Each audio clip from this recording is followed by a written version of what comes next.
The manhwa opens on a stark, snowy mountain range, setting the stage for chaos. A group of armed men corner Zeke, the protagonist, who they call a fool for thinking he could escape their flawless encirclement. Their leader demands to know the whereabouts of the ancient relic. Zeke, missing both arms and yet inexplicably cheerful, laughs in their faces. Idiots, he calls them, mockingly asking if they truly believed he would talk. This provokes the group, but one man, the voice of reason in a gang of hotheads, urges restraint. He suggests contacting the main squad via their crystal communicator and reports that they have captured the so-called Northern Phantom. Meanwhile, the men speculate about Zeke's unrelenting determination. One marvels at how he's still alive and questions his obsession with the same relic sought by the Emperor. Another grumbles about the trouble Zeke has caused them and suggests they should have some fun torturing him before handing him over to the main squad. They decide to flip a coin to determine who gets to start. As the coin spins mid-air, Zeke takes advantage of their distraction. In a horrifyingly grotesque display, he bites into one of his severed arms and forcibly reattaches it, declaring that he refuses to die without putting up a fight. The men gape at him in shock, and the scene pauses for a dramatic reveal. Zeke Draper, the failed firstborn of the illustrious Draper household. He reflects bitterly on his past, a lineage blessed with the ability to wield aura and awaken his knights, except for him, the so-called trash. Cast out by his family, Zeke vowed to survive, no matter the cost. As the coin lands, the man designated to start the torture doesn't even have time to celebrate. Zeke has already decapitated him in a single, swift motion. Strength is all that matters. He then turns to the next man, shatters his sword and slices him down the chest, driving home his point. The weak exist only to be crushed and robbed by the strong. With both arms now reattached, Zeke acknowledges the futility of his situation. The men, panicked, dub him a gross irregular and speculate that perhaps decapitating him might work. But Zeke, undeterred, charges into the group. Despite their coordinated sword formation, the scene cuts to reveal Zeke standing victorious, surrounded by a sea of corpses. Yet this triumph comes at a cost. Countless swords are embedded in his back, and he coughs up blood, accepting his impending death. Clutching the relic, a dragon statue carved from a gemstone, Zeke laments his failure to exact true revenge, but consoles himself with having stolen the Emperor's prize. His blood drips onto the relic, releasing a radiant golden aura. A status window materializes, proclaiming his strong will and offering to awaken an ancient power. As Zeke teeters on the brink of death, a mysterious robed figure appears, asking if he agrees to the pact. Zeke, more annoyed than intrigued, mutters a begrudging yes just to silence the voice. The system acknowledges his consent, initiating an irreversible activation sequence. Young Zeke liked to tell the tale of how he ended up looking like a confused knight. After waking up, he found himself staring at his reflection in disbelief. "I can't believe I time traveled," he said, still feeling like swords were stuck in him from a bad dream. He wandered around, realizing he was back at the cradle, the Draker household's fancy trading center, also known as the Dragonslayer. The Draker family boasted being one of the 3 legendary transcendent families, founded by Tarkin Draper. Tarkin was the hero who supposedly saved the continent by slaying the evil dragon Hamad 1,000 years ago. Maybe it was their dragon-slaying blood, but every Draper had a magical aura that made becoming knights a breeze. Except for poor Zeke. Just then, a flashy status window popped up, announcing the admin system was restarting. Zeke jumped out of bed, groaning about another system update. The window continued, saying that the Awakener's soul was confirmed and being aligned. After receiving the Elder's will, Zeke had been given some sort of authority over part of the system. "Great," he muttered, as more screens bombarded him. He laughed at the over-the-top magical visuals, wondering if his artifact was causing the glitch. Nope, it was just a basic status window showing he was now a healer, a rare class. And there was a draconian skill that needed 10 points to unlock. Because why keep it simple? Zeke quickly pushed his hand through the bright screen. He said it was just like those magic videos and that he could use it the same way. Simple enough, he thought.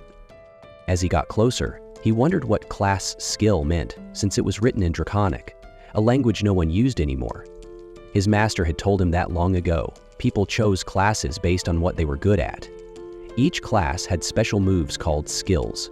Since Zeke was a healer, he could use healing skills. Nice, right? Zeke remembered how after knowing he was a healer, his master trained him until he almost died. But his status window said he was now a healer. Deciding to try it, he saw a bright light form in his hand. He thought about when he became a healer in his past life, his 20s. Right after unlocking the Aether Hall, he closed his eyes and focused as a purple mist surrounded him. After a moment, he opened his eyes. "Got it. My Aether Hall is unlocked," he said. Even though his trained body was gone, he was back in the past with all his skills and memories. Not bad compared to before. Just as he was about to explore his new abilities, someone knocked on the door. "Can I come in?" a voice demanded. Zeke was startled and wondered how to turn off the status window since he hadn't looked at it yet. The door opened without waiting. "I can't believe you're not ready," said Decker, Zeke's servant. "Ready for what?" Zeke asked, noticing Decker couldn't see the status window. Decker looked serious. "Seriously, where are we going?" he asked. Zeke remembered being scared of Decker when he was younger. Even though he was 32 now, the fear was still there. Suddenly, the status window appeared again. Activating class skill, Composed Mind. Zeke felt calm instantly. "My nervousness is gone," he said. The skill worked exactly as it said. Decker wasn't happy. "I've told you many times this is important. Are you even listening?" Zeke nodded, but his mind flashed back to a messy scene. Blood on the floor. "Oh, we're talking about the Pancratian test," he sighed. Zeke explained that all Drakers go through training called the Cradle, starting at age 7. For 5 years they had strict training. Each year, teachers watch them in sword fates and no-rules Pancratian matches. "Teachers usually pick who fights whom," Zeke continued. "But sometimes students choose if both agree. No rules mean people get hurt or worse, but these fights decide our classes, so we had to give our all." Claire nodded. Their teacher announced, "Today is Pancratian Day. This is the final test." The students cheered, "Yes, sir." They were all excited. Panmark, the head teacher, said, "Since you're ready, let's start." Again, the students said, "Yes, sir." But some were looking at Zeke, remembering how embarrassed he was last year. "How is he still in the main family?" they whispered. Zeke could hear them all. Panmark called 2 students, Aaron and Goda, to fight. They faced each other, and Panmark signaled them to begin. Aaron threw a punch first, but Goda smirked and kicked him in the chin. Classic rivalry with high stakes. Zeke yawned and said, "The fight's over already. That's what happens when you don't defend properly." Aaron won, and Zeke added, "I used to be scared of this as a kid, but these guys are nothing." A student across the bleachers saw Zeke yawning. He laughed and cracked his knuckles. Finally, it was Zeke's turn. Panmark asked him and his opponent Leon if they were ready. Leon, the guy who had been watching him, said, "I can't believe you're back here again. Didn't get enough of my attention last year?" Zeke said he didn't care and started to remember the last Pancratian when he saw himself bleeding because Leon had beaten him. He thought that Leon had been his opponent every year and probably cheated behind the scenes. He never complained because his family believed he had to overcome dirty tricks to become a true dragon slayer. He wondered why such a trashy person had to be his cousin. In his past life, the 4 siblings of the direct bloodline never met, and there were over a dozen cousins who were happy to bully him. Leon said he had to give Zeke credit for being brave to come back after what happened last time. Or maybe Leon just hadn't learned his lesson because he's so stupid. Zeke's composed mind skill activated, and he said it had been a while since he heard such childish insults. He told Leon he wouldn't be nice if he called him that again. Leon asked what Zeke was going to do, putting his hand on his head and calling him an inferior piece of shit. Immediately, Leon was sent flying from Zeke's punch as he activated a skill called Critical Strike. The window warned him that if he didn't land the hit, he could be countered. Leon started screaming about his face while holding it, while Zeke looked down at his hand, saying he only meant to knock him out, but the skill got activated when he punched as usual. His Aether Hall enveloped his hand. Panmark immediately asked him what he was doing, saying he attacked before announcing the start. Zeke sighed, asking who waits for that on the battlefield, and that those who hit first have the advantage, while smiling menacingly. Panmark immediately got cold sweats, wondering what kind of bloodlust that was. Leon said he was fine, but Panmark didn't know for sure because when he looked down, Leon was pulling blood onto the floor. He told Zeke to continue with the fight, saying he was going to make sure that Trash knew his place. Zeke saw Leon bleeding from the nose. "What a crybaby," Zeke said. thinking Leon was too stupid to learn his lesson. Panmark told him to get ready and waved his hand, telling him to begin. Leon started to dash in and began to ignore the attacks, saying that at first he was scared because of the initial punch, but his fists didn't hurt at all. If Leon just guarded, he was no threat. What Zeke had to watch out for was Leon's left-hand counter. As Zeke came in with it, Leon ducked underneath, grabbed his inner knee and back, and said it was too obvious. But Leon felt a little pressure in the face and cooled off a little. Then Leon started to topple Zeke over, saying he was about to teach him his lesson. But Leon took a devastating blow. Panmark wondered what he just saw as Leon was shaking badly. He looked at Zeke on the floor, speechless, saying there was no way. He thought that the combat IQ of this kid was insane. When Leon dodged the counterattack and tried to take him down, however, Zeke immediately kneed Leon's chin and got out of his grasp. That's on Leon for letting his guard down, thinking he had it. But Zeke keeping his composure was crazy. Panmark wondered if this was really the same Zeke Draker that everybody else knew. Leon started getting a gut-wrenching feeling, wondering why he was unable to do anything. He said he needed to create distance before he could even backpedal. Zeke came in with a thigh kick. As Leon started to lose his balance, but Leon managed to stomp his foot, keeping himself upright, and started to come in with a punch. Meanwhile, Zeke was happy he was able to control his strength this time, and another skill activated called Heightened Senses, which did exactly what it sounded like. As Leon's punch came close, Zeke saw it in slow motion and dodged it. He said this was a familiar feeling, and now that he was used to controlling his ether, it was like he was weaving around Leon's hand.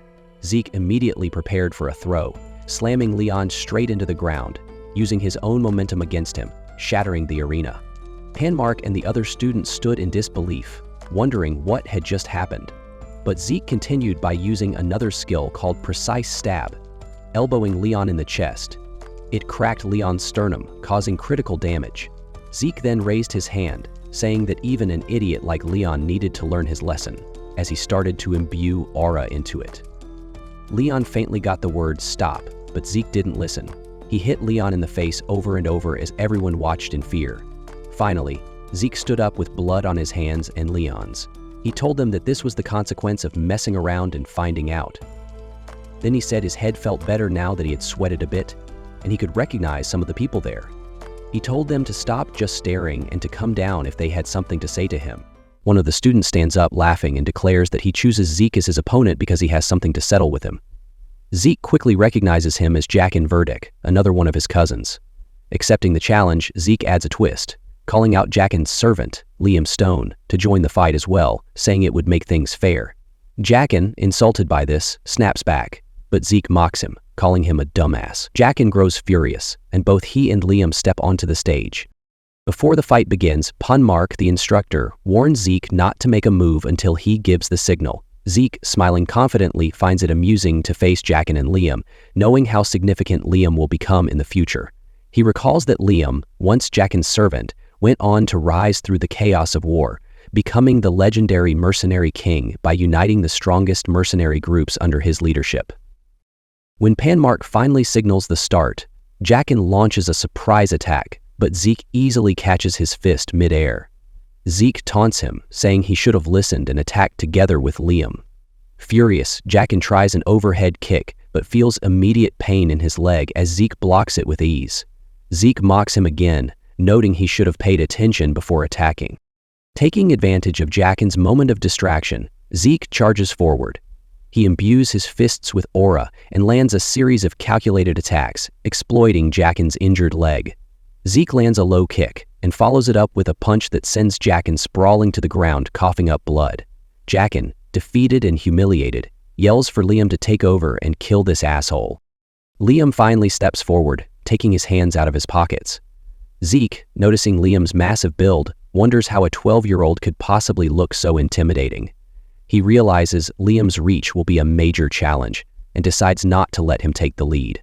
Zeke charges in, using his aura to increase his speed, and launches a series of rapid jabs, aiming to disorient Liam. The two move across the arena in a blur of motion. Zeke employs a skill called Slash, sending a barrage of attacks to confuse Liam's sight. The students watching are in disbelief, awestruck by Zeke's performance, as this type of northern fist-fighting technique is almost unheard of in the Midlands, where swordsmanship dominates. Even Panmark is surprised, questioning how Zeke knows such advanced techniques. Despite Zeke's impressive display, his body begins to give out. His hands bleed from the relentless attacks, and he struggles to keep up due to his weak physical condition.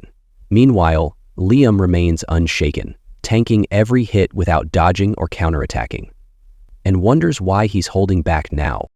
Realizing he's at his limit, Zeke decides to end the fight with one powerful move. He begins charging up a devastating attack. Liam watches cautiously, tracking Zeke's movements as Zeke charges forward with his fully powered punch.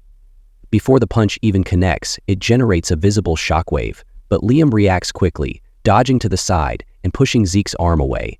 3 energy rings burst out from the attack, leaving Zeke surprised. He mutters that Liam shouldn't even be able to see ether with his eyes. Liam grabs Zeke's arm and waist, spinning him around as he yells, ready to throw him. But before he can complete the move, Zeke takes advantage of the opening and drives his knee into the back of Liam's head. With Liam stunned, Zeke quickly locks onto his arm and transitions into a flying armbar, attempting a triangle choke. However, because of Liam's sheer size, he remains standing. Liam begins to cough and Zeke taunts him, saying that no matter how strong he is, he can't fight without oxygen in his brain. But Zeke's confidence falters as Liam starts landing powerful blows to Zeke's side, each hit causing sharp pain and making Zeke spit up blood. Despite the brutal exchange, neither of them is willing to back down. Zeke tightens his grip on Liam's throat, while Liam continues pummeling Zeke's side with relentless punches. Both fighters are filled with determination, unwilling to submit. The students watching are split. Some are terrified, while others, including a female student, seem to enjoy the intense fight. Even Panmark, the instructor, is too captivated to intervene. Eventually, Liam's hands go limp and he collapses, unconscious. Zeke, bloodied and barely standing, looks down at his fallen opponent. His side is soaked in blood from Liam's blows. The female student smirks, commenting that she expected nothing less from him, and hints that she's looking forward to challenging him herself. After the match, some time passes, and Decker approaches Zeke, asking if he's okay after such a brutal fight. Zeke assures him he's fine, but Decker requests to check his pulse. Zeke realizes Decker wants to see if he's awakened his aura and reluctantly agrees. Sticking out his hand, Zeke allows Decker to inspect him. As Decker focuses, he sends a blue aura coursing through Zeke's veins, and Zeke realizes that Decker is a blue knight. Zeke explains how aura levels work. Most trainees start as white swordsmen before the blessing rite. After awakening their aura and opening their dantian, they become yellow swordsmen. Knights are those who can freely control aura. Purple knights can reinforce their swords with aura, while blue knights can manifest an aura blade. The highest level, red knight, transcends the limits of aura mastery, a level Liam had reached before Zeke's regression. Zeke mentions an even rarer level, the Black Knight, but there are only a handful of those across the entire continent. Zeke wonders why someone as skilled as Decker, likely a Blue Knight, is acting as his babysitter. He shrugs it off, confident that Decker won't detect his ether, a power so rare that only 2 people in the world can use it. Decker, however, grows suspicious and releases Zeke's hand, asking if he's hiding something from him. In response, Zeke turns the tables, confronting Decker and asking if he is the one hiding something. Caught off guard by the unexpected question, Decker appears surprised, his expression betraying a moment of hesitation. Zeke then says he was just joking. Decker presses further, asking why Zeke has changed so suddenly. Zeke replies that Decker is asking the wrong question. Instead, he should ask why Zeke is only changing now. Decker bows and says he understands, informing Zeke that he has repaired the training room as requested. Zeke appreciates his efficiency and tells him to take some rest. Zeke thinks that if Decker was ordered to keep an eye on him, he might as well keep Decker close to gather information from him instead. He wonders who ordered Decker to watch him. He doesn't think it's anyone from his mother's side, so it must be one of his siblings. When Zeke reaches the training room, he's impressed by its size and notes that the household lives up to its reputation. He decides to check the system interface. Upon opening it, he notices that his slash skill is now proficient, possibly because he used it recently. He realizes that skills activate naturally based on his actions and wonders if new skills he learns will also be added automatically. He questions the difference between a skill and a class skill, since they seem to activate similarly. The Draconian skill also seems suspicious to him, as he doesn't understand what points refer to. He clicks on karma points and learns that they can be earned by killing monsters. He notes that there are plenty of monsters in dungeons, but he needs to be at least a purple knight to enter them. He's also curious about why he regressed to the past and what this system truly is. Thinking that overanalyzing won't help, he decides to focus on training. He picks up a sword, resolving to use anything that helps him get stronger, even if it means exploiting the system or others in the Draker household. He explains that there are two known powers in the world, the aura of the knights and the mana of the mages. Knights reinforce their aura in dungeons, and mages harness mana through circles. These two powers are opposites. If you awaken one, you cannot awaken the other. However, he was unable to awaken either a dantian or a circle for mana.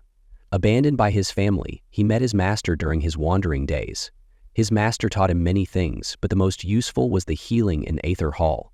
Through the Aether Hall, developed by his master, he could manipulate the energy of nature. Only he and his master are Aether users in the entire world. He practices diligently, giving his all. After a few hours, his hands are bleeding and he feels like he's about to collapse, thinking it's acceptable to stop. But then his class skill healing activates, along with vigor recovery, and his entire body begins to repair itself from the training.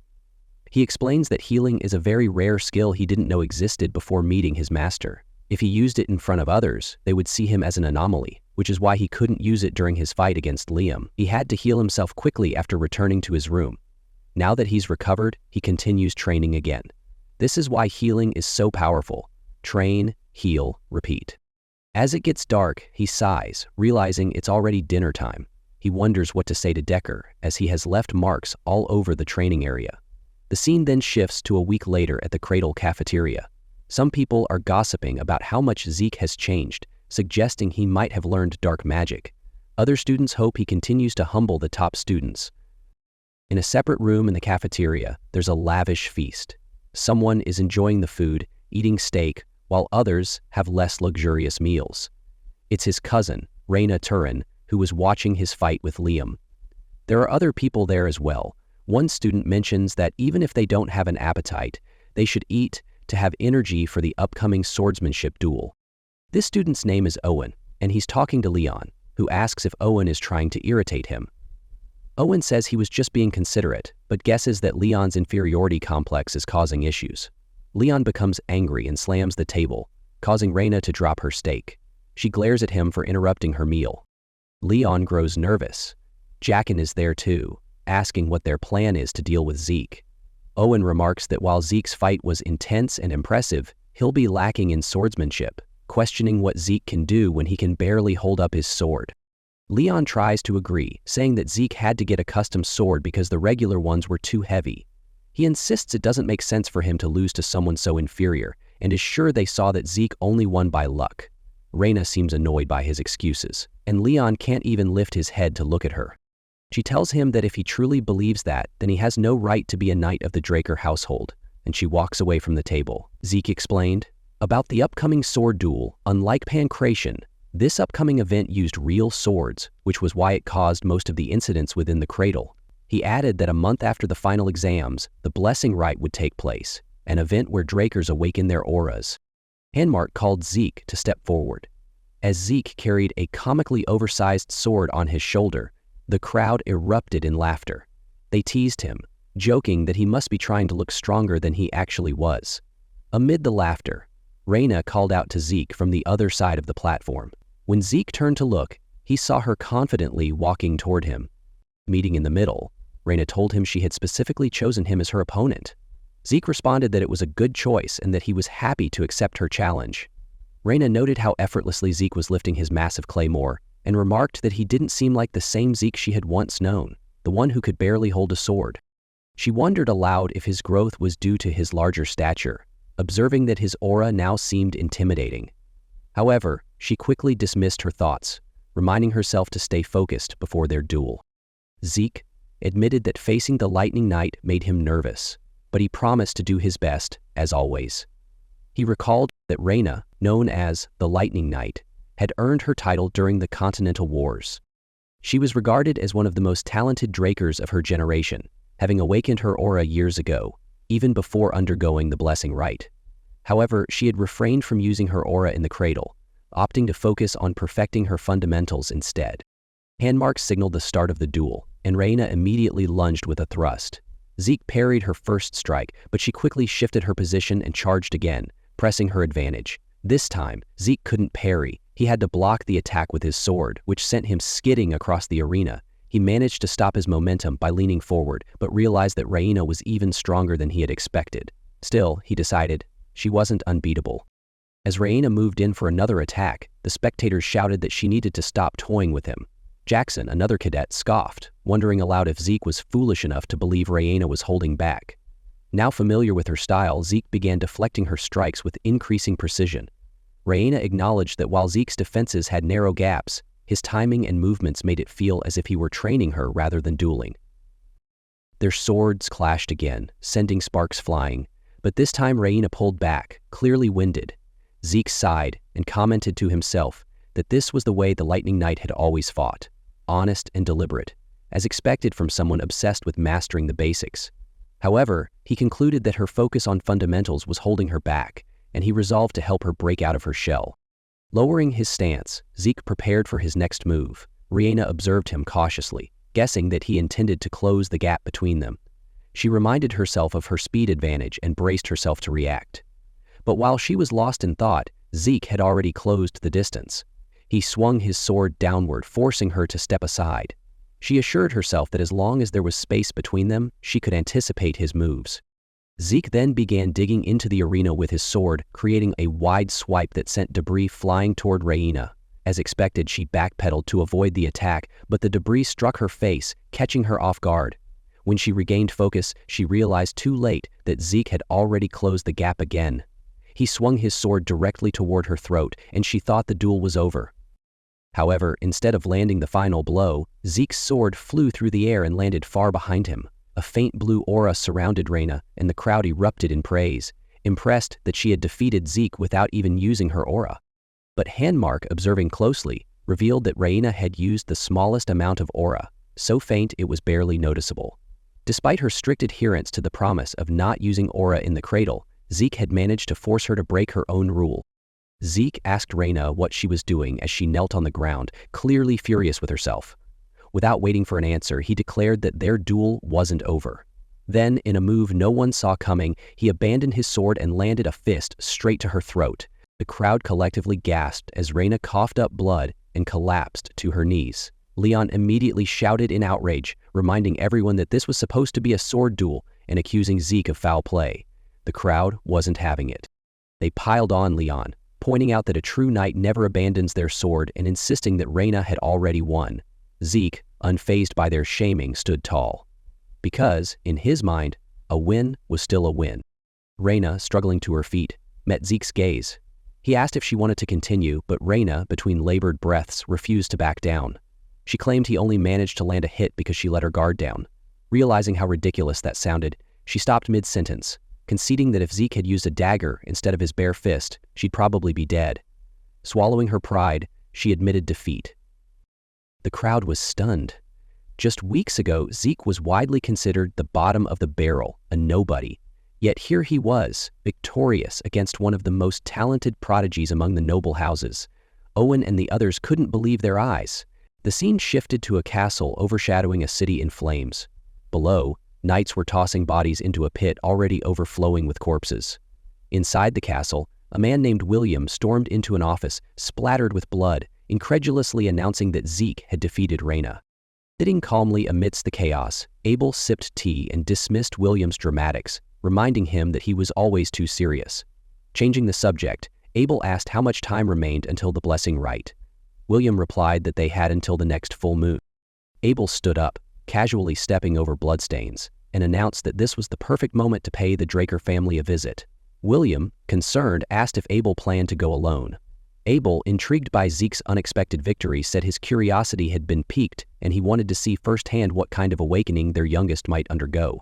Back in the cradle, a month passed, and on the day of the blessing rite, Zeke sighed to himself, wondering how he had managed to become a red knight in his previous life with such a shitty body.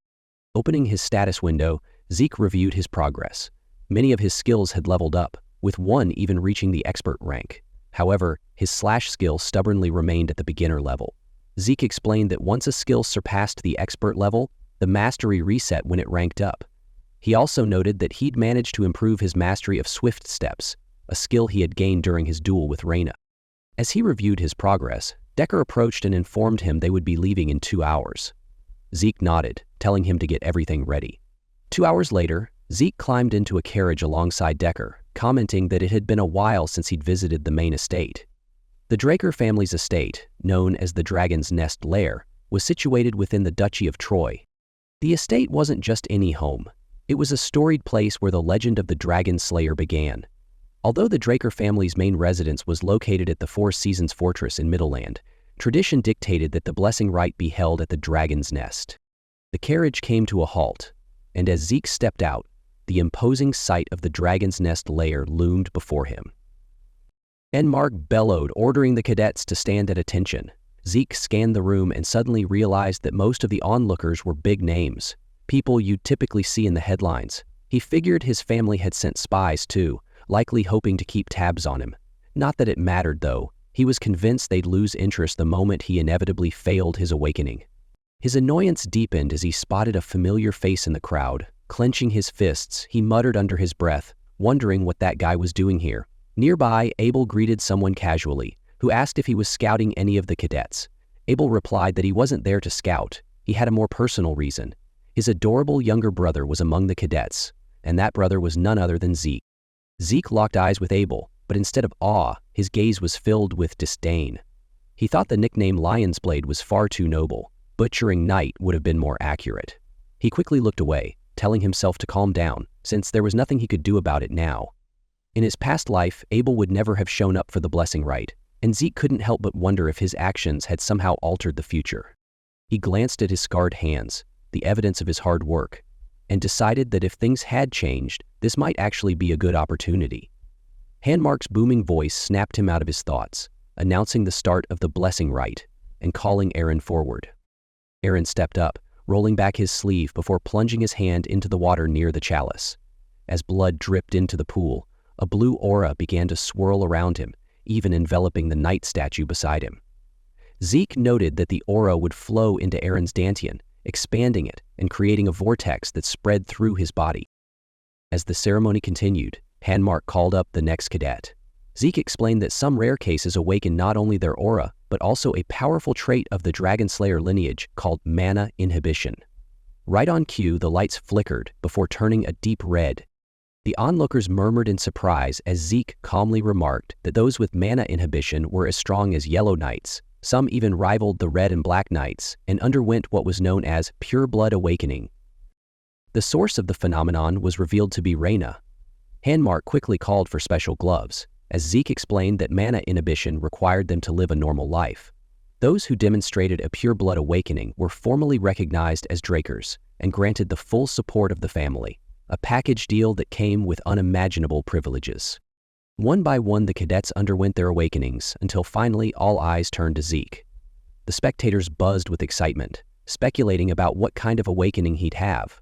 Some were convinced it would be another pure blood awakening, given his recent victory over Reina. As Zeke stepped up to the chalice, memories of his previous life came flooding back. The last time he had stood there, it had been a humiliating experience. He hadn't awakened, and the mocking stares of those around him had burned into his mind. But this time, things were different. He had worked hard, gained new abilities, and most importantly, refused to surrender. Determined, Zeke plunged his hand into the water. Blood spilled into the chalice, and the statue beside him began to stir. But then, without warning, it stopped. Confused murmurs spread through the crowd as they wondered what had gone wrong. Even Abel watched in silence as Zeke's frustration boiled over. He muttered bitterly to himself that he'd known nothing would change and blamed Abel for his misplaced confidence. The crowd started gossiping, speculating that Zeke might have failed his awakening. Some dismissed his victory over Reina as a fluke, while others doubted his legitimacy as a Draker. Zeke scoffed, thinking how predictable their reactions were. It didn't matter though. There were plenty of ways to grow stronger without relying on an awakening. Suddenly, his status window appeared, apologizing for a delay in processing. Zeke blinked, puzzled as it announced that missing information had been updated and his class had been unlocked. The message revealed that his talent as a healer had been identified and confirmed, a revelation that left Zeke momentarily stunned. As the red lights from Reina's awakening reappeared, This time from the statue, the crowd gasped. They declared it another pure blood awakening, but instead of starting with a blue aura, Zeke's was red, a rarity. From Zeke's perspective, however, he noticed a golden hue emanating from the statue's sword. The status window continued, explaining that Zeke's awakening had unlocked a unique class called the Immortal, a combination of the talents of a healer and the fighter's bloodline. Abel remained stoic, showing no reaction, while Zeke stood in stunned silence, wondering what on earth it all meant. The crowd is buzzing with confusion about Zeke's golden light. Some are saying it can't be a pure-blooded awakening anymore, while others think the red hue confirms it must be. Then someone suggests the sword statue might be broken because the mana lamps are working fine, and without mana inhibition, it doesn't add up. Basically, no one has a clue what's going on. Abel, always ready to take charge, starts clapping and tells everyone to stop being so serious. He declares that having 2 pure blood awakenings in one batch is a blessing worth celebrating.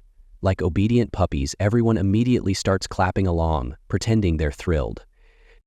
Abel shouts at Panmark to get gloves for the newest member, and Panmark scrambles to obey. When Zeke is handed the gloves, he casually comments on how heavy they are and starts to walk off. As Zeke leaves, Abel watches him with a smirk, and Zeke can practically feel the manipulation coming off him. He has no intention of getting involved with Abel's schemes, but knows he can't avoid this mess entirely. Panmark announces the blessing rite is officially over and invites everyone to a party to celebrate. Zeke, uninterested, decides to slip away and find the training room instead. Abel stops him, calling out and congratulating him on his pure blood awakening. He sticks out his hand for a handshake, but Zeke isn't thrilled. In his head, he's wondering why this guy wants to shake hands so badly. He knows refusing would reveal his hostility, so he reluctantly goes to play along. Then, a sudden flashback of a brutal massacre hits him, and he freezes. His hand drops back to his side, and he refuses the handshake. Abel, caught off guard, laughs it off, saying it's awkward but no big deal. Zeke, in his head, is done with the fake niceties and thinking there's no way he can shake hands with someone like Abel. Abel pats his shoulder instead and says they'll see each other again before walking off. Zeke, pissed, mutters under his breath that they definitely will, but it won't end well. At the party, everyone is hyped up over the 2 new purebloods. Zeke's golden light is the main topic, with people saying it was so shocking they thought it might have been a failed awakening at first. While they're all chatting, Zeke has slipped away, taking off his gloves and sighing in relief after feeling suffocated. He starts thinking about how strange his situation is. Pure blood awakenings usually come with mana inhibition, the ability to shut down mana around them, essentially opposing dragon magic. Without it, things should have gone haywire the moment he removed the gloves. He opens his status window and notices that instead of mana inhibition, he has a skill called mana reflection. It's an active skill that creates a distortion field to nullify nearby mana, which explains why the lamps didn't react. Realizing his class has changed, Zeke thinks back to how he was a rare healer before the blessing rite. Now, he's listed as a unique immortal, something he's never heard of. He recalls how most of the others had basic awakenings with blue auras, and only Reyna had a pure blood awakening before him. His, however, started red and turned gold, which has everyone baffled. He remembers the earlier system glitch, where the bronze statue lost critical information.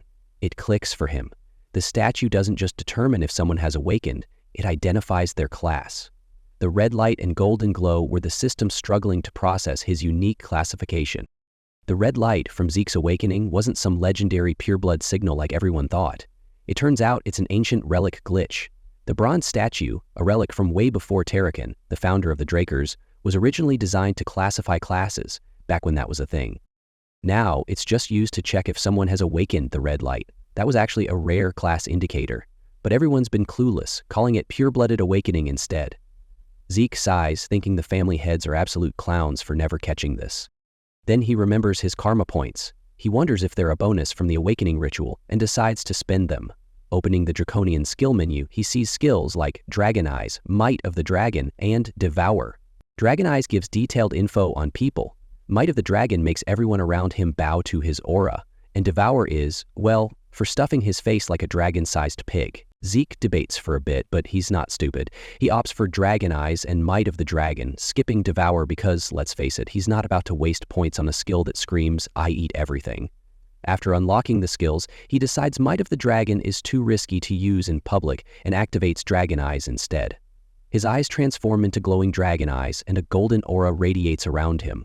Zeke runs into breathing room later. At first, he's unimpressed, muttering that the detailed information it promised seems like a ripoff. But then he notices the statue in the garden, miles away. Now looks like it's right in front of him. He bursts out laughing, realizing this skill is like having telescopic vision on steroids. Suddenly, a status window pops up, asking if he wants detailed info on the statue. Curious, he clicks yes, and instantly, more windows flood his vision, breaking down every object in the room, how they were made, and probably what they had for breakfast.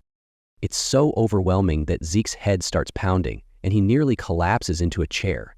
He figures if all draconian skills are this extra, he might not survive using them often.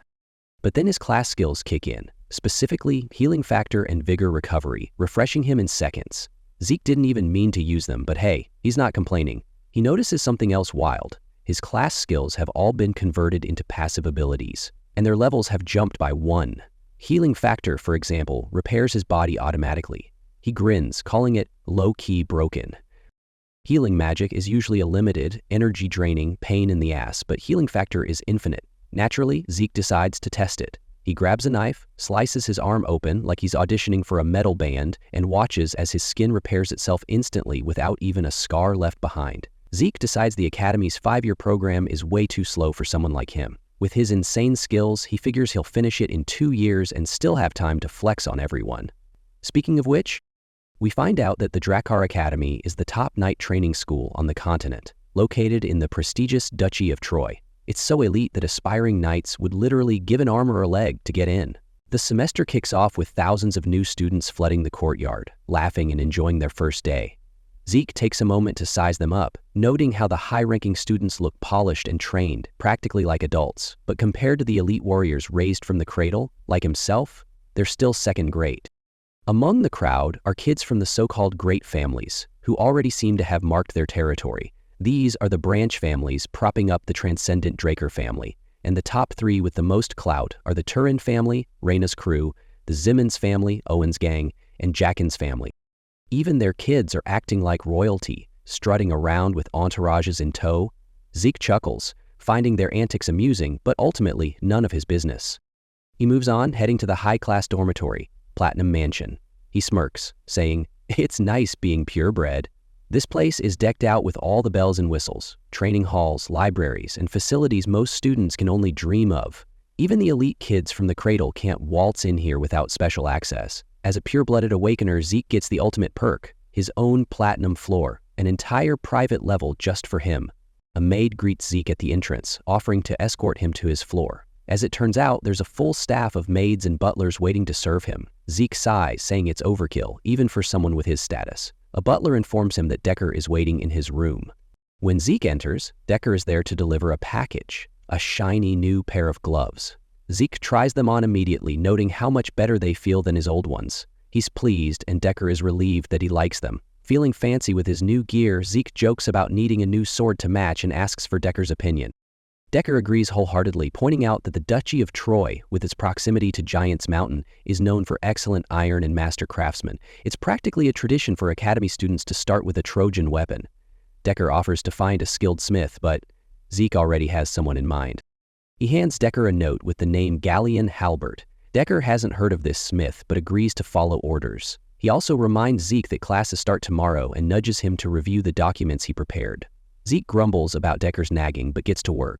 Later, as Zeke flips through the documents, he appreciates how the Platinum Floor's isolation gives him the freedom to focus on honing his draconian skills without interruptions. Just as he's getting comfortable, there's a knock at the door. A woman enters, apologizing and saying that Floor Master Reyna has sent him a dinner invitation. Zeke is surprised but agrees to go. When he arrives on the roof, Zeke spots Reyna surrounded by a group of guys. He snickers, calling them a cute little southern cartel. Reyna greets him warmly, explaining that her family's people are a bit eccentric. She dismisses the group and apologizes for the scene. Zeke takes a seat, thanking her for her concern. Reyna smiles and says she wants to talk business, but only after the meal. Zeke watches Reyna, calling her out for finally living up to her nickname, the Lightning Knight. He notices she's using her lower abdomen to control her aura, hinting that she's aiming for the prestigious title of Purple Knight. But despite her potential, he can't help but sigh, wondering why her swordsmanship feels so stagnant. Such a waste, he mutters. Fast forward to dinner. After demolishing 4 plates of food, Zeke nervously laughs, admitting he's a big eater but completely outclassed by Reina, who scarfed down double what he managed. Once they're both done, Reina cuts to the chase, telling Zeke to accept her Turin family's support. Zeke immediately raises an eyebrow and reminds her that they're both pure-blooded awakeners. Reina clarifies, saying he's missing the bigger picture. Sure, pure-blooded awakeners get perks, like the exclusive platinum floor, but that's about it. The Academy doesn't hand out personal instructors or centuries of knowledge on a silver platter. Without a support family, no matter how talented he is, he'll fall behind. To drive the point home, she brings up Abel, the youngest White Knight in history, and now the current Black Knight. Even he gets backing from his maternal family, the Zimmons, Owen's clan. Reina also drops a bomb. Her patriarch told her Zeke isn't receiving any support from his maternal family. She insists he needs to accept her family's help. Zeke, without hesitation, waves her off with a firm no. Reina, visibly confused, asks why he's rejecting such a generous offer. Zeke explains it's not about the deal itself. He says he doesn't need more than what he already has as a pure-blooded awakener, but since she treated him to a good meal, he offers her a bit of advice instead. He points out that her sword has too much brute strength behind it, likely because she's overly concerned with impressing the men around her. To prove his point, Zeke pushes against a nearby tree, and all the leaves fall instantly. He then tells her to focus on her natural strength, her fluidity. Instead of meeting attacks head-on, she should use her flexible movements to deflect her opponent's attacks and strike with precision. He assures her this approach will make her exponentially stronger. After dropping this gem of wisdom, Zeke thanks her for dinner and leaves. As he walks away, Reina's hand trembles. She reflects on his words, thinking about her family's legacy as heralds of strength. She realizes she's been too obsessed with living up to her family name, which has unintentionally shaped her rigid sword style. When she was younger, everyone praised her as a prodigy, but no one ever gave her meaningful advice. Until Zeke. She notices one of the fallen leaves in her hand and is shocked to see it's been cut cleanly. In that moment, she starts to wonder, who exactly is this guy? Zeke is out for a peaceful walk, thinking about how insanely overpowered his new class skills are. Despite staying up all night training, he feels totally fine, thanks to his infinite stamina skill. It's so broken that Zeke casually compares his past life, where this place felt like hell, to now, where it's basically heaven. Life's good when you're a pure-blooded awakener. As he strolls, 2 people spot him and call out. Zeke turns to see Owen, the 3rd son of the Zimmons family, one of the big shot families. Zeke remembers Owen as the guy who bullied him while pretending to be all innocent. Owen says he's glad Zeke made it to the special class and mentions the dinner invitation he sent. Zeke doesn't buy the fake friendly act and wonders why Owen suddenly cares. Owen asks why Zeke didn't respond to the letter. Zeke laughs and says, "You seriously think I reply to every little thing people ask?" That's funny. Before Owen can say more, his henchman stomps forward, clearly trying to look intimidating. This towering guy who looks like he lives at the gym starts laughing and mocking Zeke. Turns out he's Durbin Roswell, and he calls himself Durbin the Mighty. Zeke bursts out laughing at the nickname. "You're a cadet who isn't even a knight yet, and you've already given yourself a nickname? That's hilarious," Zeke says, clearly unimpressed. Durbin, clearly not a fan of being laughed at, attacks Zeke. Zeke blocks it, but gets knocked back. Dusting himself off, he sighs.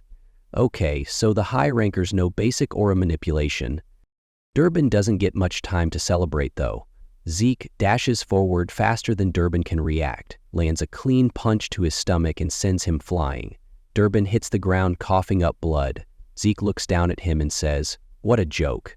Then he turns to Owen. "All right, who's next? Go ahead and pick up your trash." Owen, instead of fighting, walks towards Zeke with a smug grin. "You sure love showing off," he says before turning and walking away. Zeke watches him leave and mutters, "Third-rate villain." Zeke explains the academy setup. There's the normal class, where kids who lack talent are taught to grind their way to success with grueling schedules. Then there's the special class, supposedly for the elites, where students get to chill and pick their subjects. But to Zeke, it's just a fancy name for Cradle Kids Reloaded. He's seriously questioning why it's even called special. Before he can roll his eyes too hard, a teacher tells everyone to shut up because someone important is about to show up. Enter Chief Dean Howard Draker, a supposed war hero who stopped the Eastern Empire's invasion 20 years ago. The guy's hyped as a genius, but Zeke knows better. Turns out, Howard survived by leaking info to the enemy and letting them self-destruct. Zeke's not impressed and mutters something about how this guy's the reason he got kicked out of the academy. Let's just say Zeke's got a grudge. After a brief internal rant about his miserable post-acid me life, slave traders, cartels, you name it, Zeke hears the teacher announce it's time for dragon slaying basics. Zeke groans. In his last life, this took him 2 years to master because he couldn't use aura. Now, he's hoping for an easier ride. Then Andre Draker walks in, the guy running the class. He's young, wearing the prestigious Draker uniform and oozing "I'm better than you" energy. The cadets whisper about how he's some once-in-a-century genius who graduated early and even topped Valhalla. Zeke knows him well. He's not even a pure-blooded awakener, but he's got the Draker name because he's that good. Oh, and he's also a total hard-ass. Andre immediately shuts the class up with a wave of bloodlust that says, "Mess with me and I'll ruin your life." He orders everyone to draw their swords, but when he spots Zeke's oversized blade, he can't help but ask, "What the hell is that?" Zeke, always the show-off, pulls out the sword with a bit of flair, even tossing in some spins. "This," he says smugly, "is my sword." Andre looks like he's about to explode and orders Zeke to step into the arena. "Swords are supposed to match your body, not your ego," he snaps. Zeke knew this was coming but figured he might as well make it entertaining. He pulls out his ridiculously big sword and smirks at Andre, telling him, "This is the one that'll take you down." Andre's clearly not amused and responds by unleashing some serious bloodlust. But Zeke's mental skills are so broken that he doesn't even flinch. Andre draws his glowing rose aura blade and offers Zeke a deal. If Zeke can land a hit, not only will he skip punishment, but he'll also get out of dragon slaying class. Zeke can't believe his luck. "Free pass?" "Bet," he says, already scheming to graze Andre's clothes for an easy win. But he also knows Abel is watching, and showing off too much might backfire. With that, Zeke charges straight for Andre's neck. Andre blocks like it's nothing, and Zeke backs off, saying, "Yep, that's about what I expected from a Blue Knight." Sparks fly as Zeke zips around, trying every trick in the book, but Andre doesn't even move. He just blocks everything, looking bored. The crowd of cadets is losing their minds. 30 minutes in and Zeke hasn't landed a single hit. Andre's hand starts shaking slightly and Zeke notices. "What's the deal, man? Did you skip leg day or something?" he teases. Andre tightens his grip on his sword, but Zeke keeps poking fun. "Your fancy aura cultivation is draining you, huh? It's like holding your breath all day. No wonder you're tired." Andre finally swipes at Zeke, sending him flying backward. Zeke dusts himself off and mutters, "Losing like this? Nah, that's not happening." He decides to push Andre harder and forces him to react on instinct. With a burst of speed, Zeke activates swift steps and starts zooming around the arena, so fast it's hard to keep track. Andre blinks, trying to follow Zeke's movements. This can't be real, he thinks. A cadet shouldn't be this fast. Meanwhile, Zeke is bouncing around like he's got springs in his shoes, looking for just the right moment to strike. Zeke activates critical strikes, aiming right above Andre's head, while Andre's brain is still short-circuiting over how a cadet knows swift steps. Andre turns, locking eyes with Zeke, and for the first time, he feels like he's in real danger. Suddenly, blue aura wraps around Andre's feet as he backpedals, raising his sword to counter. Andre pulls out the big guns, literally, using Sky Slice, the first move from the dragon-slaying arts. His blade glows with intense energy as he swings it down toward Zeke. Zeke, smiling like he's playing with a cheat code, raises his own sword to block. The clash sends Zeke flying, his sword now dented and ready to snap. Zeke groans, muttering, "That hurt like hell," as his healing factor kicks in. He drops his sword and theatrically collapses, letting everyone think he's done. Andre, realizing he went way too far on a student, sheathes his blade and walks away. Frustrated, he announces that Zeke doesn't need to attend class anymore. He even asks the other cadets if anyone else wants to be exempt. Nobody speaks up. Shocker. And Andre cranks up his bloodlust, daring anyone to step forward. Zeke wakes up in the hospital later, smirking about his Oscar-winning performance. He didn't even graze Andre's clothes, but he got what he wanted. Andre broke his no-aura promise, got disciplined, and Zeke scored himself some free time. Total win-win. Reflecting on the fight, Zeke admits Andre's Sky Slice was basic, but from a Blue Knight, it was like getting hit by a truck. Still, Zeke's limitless stamina and healing gave him the edge, but he knows this isn't enough. He needs power so absolute, no one can ever control him. Just as Zeke is deep in thought, a drunk guy stumbles over and starts rambling. The man squints at Zeke, asking if he's Arthur's youngest kid. Zeke's like, "Who's this hobo and why does he reek of booze?" But the guy doesn't smell like alcohol, which throws Zeke off even more. The man keeps ranting, calling Arthur an arrogant jerk and asking how Zeke healed earlier. Zeke plays dumb, but the drunk guy isn't buying it. He says, "Why the charade? You healed from an internal wound instantly." Zeke's mental block skill activates, reminding him to stay cool. No way this dude knows about my healing, he thinks. Zeke brushes it off, saying he has no idea what the man is talking about. The guy smirks, calling Zeke's bluff. Without warning, he swings his hand toward Zeke's head, almost decapitating him without even using a weapon. Zeke's instincts scream, "Kill or be killed!" Grabbing the bed sheets, he throws them at the guy to block his vision. The man dodges easily but compliments Zeke's quick thinking, saying, "You've got some tricks, kid." Zeke's adrenaline spikes as he realizes this guy is no joke. He goes all in, using swift steps, precise stab, and critical strike in one combo. But the drunk dude doesn't even flinch. He grabs Zeke's blade with his bare hand like it's no big deal. That's when Zeke knows he's in serious trouble. The man casually comments on Zeke's adaptability, saying it's almost like he's a mercenary. He stares Zeke down with a dangerous glint in his eye. Zeke's baffled by the sudden appearance of what seems like the final boss. Before he can process it, this drunk dude messes with Zeke's bed like he owns the place. Zeke's wondering, who is this guy? Why is he calling me a mercenary, and does he know something about my past life? The drunkard laughs, calling Zeke a draker who ditched his sword. He tosses the sword back, telling Zeke he's better off being a mercenary than a knight. Rude. That's when it clicks for Zeke. This guy's on a whole different level, like the gap between a toddler with a wooden stick and a seasoned warrior with a claymore.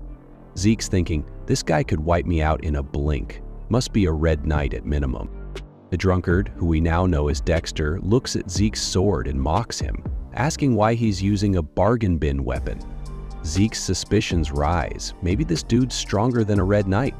Just then, the door creaks open and Andre enters. Zeke assumes Andre's there for him, but nope. Andre's all about Dexter. Turns out, Dexter's the Academy's garden keeper. They trade insults like they're in a roast battle. Andre calls Dexter a leech. Dexter calls Andre annoying. Classic bromance. Andre tells Zeke to get back to training once he's done. As Zeke leaves, Dexter shouts, "Swing by the greenhouse if you want to learn something useful." Zeke's like, "Yeah, no thanks," and dips. Dexter mutters, comparing Zeke's attitude to someone named Arthur, which gets Zeke thinking. If Dexter's bold enough to trash-talk Arthur, the patriarch, then Dexter must be Duke Dracar, the Gale Knight, a living legend, a one-man army, and a drunk. Zeke remembers hearing stories about how Duke Dracar disappeared one day without a word. And now he's chilling at the academy? Maybe Andre's only here because of him. Rumors swirl about Dracar's obsession with the color black, which supposedly earned him the Black Knight title. Dexter's clearly interested in Zeke, but Zeke's no fool. He's not here for casual lessons. He wants the good stuff, Dexter's secret techniques. Until then, he's playing hard to get. Meanwhile, in class, Professor Fanon is teaching magic theory, or trying to, since the entire class is in snooze mode. He awkwardly changes tactics when Zeke pipes up, asking about something. Fanon, shocked someone's actually awake, gets super excited and starts explaining like his life depends on it. They have a back and forth while everyone else enjoys nap time. After class, Fanon thanks Zeke for making him feel like a real teacher for once. He even offers to help Zeke anytime and mentions he's an alumnus of the prestigious Delphoa Magic University. Zeke's impressed but keeps his cool, thinking it's not a bad idea to stay on good terms with a mage. Later, Zeke's out and about when he spots Dexter lounging around like he's got nothing better to do. Dexter asks why Zeke never came to the greenhouse. Zeke's about to respond when Dexter interrupts, saying, Don't tell me you didn't get what I meant when I said I'd teach you something useful. Zeke tries to shut Dexter down, saying, I already told you I'm not interested, but Dexter just smirks and asks why. Zeke admits Dexter's clearly talented, but says he's busy with his own training. Dexter laughs. Yeah, sure, you're all about that personal training, huh? Before Zeke can blink, Dexter teleports behind him and casually knocks him out. When Zeke wakes up, groggy and confused, he mutters, Didn't think you'd knock me out. Guess a week was too long for your patience. Zeke looks around and realizes he's in the western greenhouse. Dexter standing nearby, asking if he's awake yet. Zeke's like, wait a second, did this guy just abduct me? Dexter grins, calling it a surprise adoption, and admitting he's really curious about Zeke. Zeke's not buying it. He activates his swift steps skill and makes a break for it, saying, not today, buddy. But Dexter is built differently. He cut Zeke off. Zeke tries again, but Dexter pops up behind him like a bad habit. When Zeke finally stops to catch his breath, Dexter's hand is already on his face, like, you did yet? Frustrated, Zeke asks, okay, what about me has you so interested? Dexter explains he's curious about Zeke's insane healing ability. Zeke smirks. That's it? You're losing sleep over that? Fine, make me tell you, if you can. Dexter chuckles and disappears. Zeke looks around, only for a sword to come flying out of nowhere. He sidesteps it and grabs the handle mid-air. What's this now? He asks. Dexter reappears, saying he wants to make a bet, the same kind his disciple Andre once made with him. Zeke groans, like master, like disciple, huh? Dexter ups the stakes. If Zeke quits, he'll have to spill all his secrets. Fast forward 3 hours, and the greenhouse is a disaster zone. Dexter watches Zeke claw his way out of some rubble, muttering, what is this kid made of? Zeke's stamina and recovery skills are insane. He's taking hits, but he keeps bouncing back. Despite wobbling on his feet, Zeke's ready for more. He thinks, Might of the Dragon might be risky, but against a guy like Dexter, I've got no choice. He channels every ounce of power from his past life, locking into full beast mode. Dexter's actually sweating now, his excitement growing.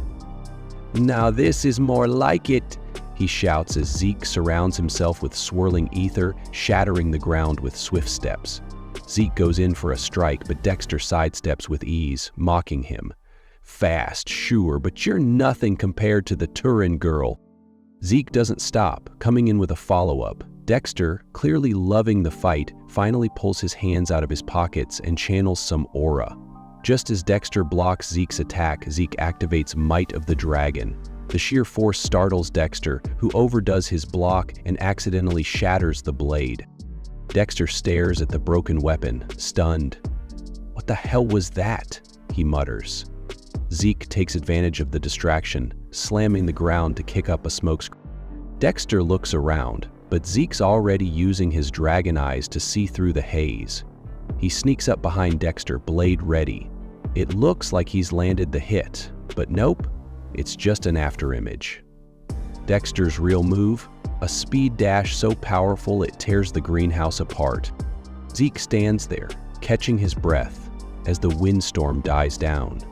So this is why they call you the Gale Knight, he mutters, realizing just how outclassed he is. Dexter pulls his classic teleport trick, appearing behind Zeke. Startled, Zeke swings at him, but Dexter vanishes again, reappearing right in front of him with a smirk. Let's call it a draw, he says, just before charging his fist with aura and slamming it into Zeke's stomach. Zeke sent flying across the greenhouse, probably breaking the sound barrier along the way. He coughs up blood mid-air as his sword spins dramatically. Before he knows it, his status window pops up like an annoying health app. Fatigued level critical. Consciousness will now be forcibly shut down for safety. His last thought before blacking out? Like master, like disciple. When Zeke wakes up, he's staring at a familiar ceiling. He groans, realizing he's back in his room. Did Dexter bring me here? He sighs and mutters to himself. I almost had him, but then again, he is a Black Knight. He reflects on the fight, realizing his strategies repeating the same attack over and over to lower Dexter's guard, creating an opening with Might of the Dragon, and using his dragon eyes to blind him weren't enough. Dexter's secret move was just too good. Still, Zeke saw it with his dragon eyes. That move wasn't just powerful, it was something Dexter trained his entire body to perfect. He figures this skill must be the reason Andre, who's not exactly a stamina king, made it to Red Knight status. Losing the chance to learn it stings, but the fight wasn't a total waste. Zeke's Might of the Dragon gave even a Black Knight pause, and most small fries would probably wet themselves just from feeling its pressure. Suddenly, his status window pops up again with a new message. Your rank D skill, Swift Step, has upgraded to rank C, High Speed Movement. Your strong will has evolved your soul, and your system has been upgraded. Turns out he now has new features, a mini-map, inventory, and quest book. Zeke's curious about the inventory option and decides to buy it first. The system explains how it works. He can store items by thinking of their name or shape, and storage space depends on the item's size and weight. If he needs more space, he can upgrade it using karma points. Eager to test it, Zeke picks up his sword and tries to store it by saying "save" over and over like a clueless boomer yelling at a smart speaker. After a few awkward attempts, the sword finally disappears into his inventory. Turns out it takes up 2 of his 28 slots.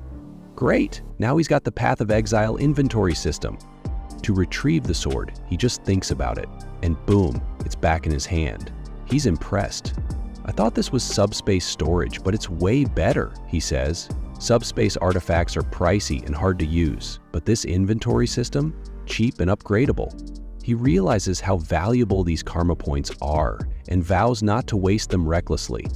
Just as he's planning his next move, there's a knock at the door. It's Decker, who tells him he has a message from Dexter. Zeke, intrigued, says, "Come in." Decker explains that Dexter left a note. If Zeke wants to challenge him again, he's welcome to try any time. Zeke smiles. Guess it wasn't a total loss after all. He interprets the message as a sign Dexter acknowledged the fight as a draw and is leaving the door open for round 2. Zeke's fired up. The opportunity to learn that skill is still on the table. Next time, I'll win for sure. Decker tells Zeke he has some news about the blacksmith he was looking for. Zeke gets excited and asks when the appointment is. Decker hesitates and says, "There's a problem. Galleon, the blacksmith, refused to take the job." Confused, Zeke asks why. Decker explains that Galleon doesn't make weapons anymore. Meanwhile, we see Galleon sitting alone, drinking heavily, looking like he's given up on life. Determined to find out what's going on, Zeke heads to Galleon's workshop, Pupnir's Breath. As he walks up, he comments on how grand the workshop's name is. When he steps inside, he finds the place in complete disarray. He calls out, but no one answers. Zeke starts thinking about Galleon's reputation. He's the legendary blacksmith of the soul, a man who could read a warrior's spirit and forge the perfect weapon for them. His most famous work was the Sword of Radiance, Graham, a masterpiece made as a repayment for saving his life. Zeke wonders what could have happened to bring Galleon to this state. Suddenly, Galleon appears, surprised to see a stranger in his workshop. He growls, "What are you doing here, kid? Get out!" Zeke notices Galleon's temper, which was always moody, but this feels different. Something's changed since the last time he saw him. Without a word, Zeke grabs a bucket of water from the floor and throws it over Galleon, soaking him completely. "Are you awake now?" Zeke asks, tossing the bucket aside. "Why did you reject my commission?" As Galleon notices the symbol on Zeke's gloves, his demeanor changes instantly. He starts bowing, apologizing repeatedly, and says, "I'm sorry for being rude. I'm not taking commissions right now. How can I make anything for others when I can't even create what I want for myself?" Zeke realizes this is deeper than he thought. He reflects on how, in his past life, Galleon was already the greatest blacksmith on the continent. Clearly, this part of Galleon's story, this struggle, was something he chose to keep hidden. But Zeke doesn't have time to wait for Galleon to figure things out on his own. Galleon apologizes again, calling himself a disgrace, but Zeke brushes it off. "Don't worry, show me your so-called failures," he says. They head to the back of the workshop, where Galleon apologizes for the clutter. Zeke isn't bothered. It's kind of charming, honestly, like a graveyard of swords. Zeke begins examining the swords, ignoring Galleon's warnings about how sharp they are. As he picks them up, he tosses them around, saying, "These aren't failures. They're just like the weapons you made back when you were the best on the continent." Activating his dragon eyes, Zeke looks closer and says, "I thought so. Is there a problem with your brazier?" Galleon is stunned. "How did you know that?" Zeke smirks. "I asked first. You're using a unique smelting style, aren't you? Mixing materials to create something lighter and more refined. But the trade-off is low durability." He swings a sword, shattering it against another to prove his point. Galleon is amazed. "You're exactly right. Not only did you recognize my smelting method, but you also pinpointed the flaw." Galleon starts to feel hopeful and tells Zeke he has something to show him. They go back inside, where Galleon lays a blueprint on the table. Zeke immediately recognizes it. It's a design for a magic brazier, capable of adjusting its temperature with magic. In his past life, Galleon shared this design with him after Zeke saved his life. Zeke asks, "If you have the full blueprints, why haven't you built it?" Galleon sighs and explains that the magic tower charges 10,000 gold for the mana energy law blueprint, which is essential for the brazier. Zeke frowns. "That's ridiculous. A family of 4 could live for months on just 10 gold. No wonder it took you so long to become the best. That kind of cost is insane." Zeke realizes Galleon's talent is still there, but he needs help getting back on track. He silently decides to push Galleon toward his breakthrough. Galleon takes a deep breath and tells Zeke his plan. He says, "You're a Draker, and a pure-blooded one at that. If you can help me make this brazier, I'll forge anything you want, no conditions, for the rest of my life." Galleon explains that as a pure-blooded Draker, he should technically have access to the 10,000 gold needed, but he's not the family's guardian knight, so it's impossible. He admits he can't give up on recreating the Sword of Radiance, but the real obstacle is the mana energy laws required for the brazier. That's when Zeke remembers Fawnin, the mage he knows, and laughs. Picking up the blueprint, he tells Galleon, "I'll accept your deal." Galleon stares in disbelief, asking if Zeke is serious. Zeke assures him, "I know someone who can help. I'll ask for a favor and let you know when I have an answer. And for the love of everything, stop drinking." Galleon immediately breaks down in tears, bawling like a baby and thanking Zeke profusely. With tears and snot dripping everywhere, he clings to Zeke, promising to serve him forever. Zeke, thoroughly disgusted, yells at him to back off and heads out to the carriage. As Zeke makes his way to the research building, he's annoyed at how the magic tower has the audacity to charge such insane fees for something so basic. Thankfully, Fawneman's specialty is designing mana energy laws, so he feels optimistic. But as Zeke searches for the research lab, he hears the sound of someone getting beaten in a nearby alley. Curious, Zeke checks it out and finds a group of bullies tormenting a kid. The scene triggers a flashback of Zeke's past life, where he was beaten and humiliated by Leon Conrad. Back then, Leon made Zeke apologize while crying and even forced him to lick the ground as everyone laughed. Zeke clenches his fists, disgusted that the same behavior is happening again.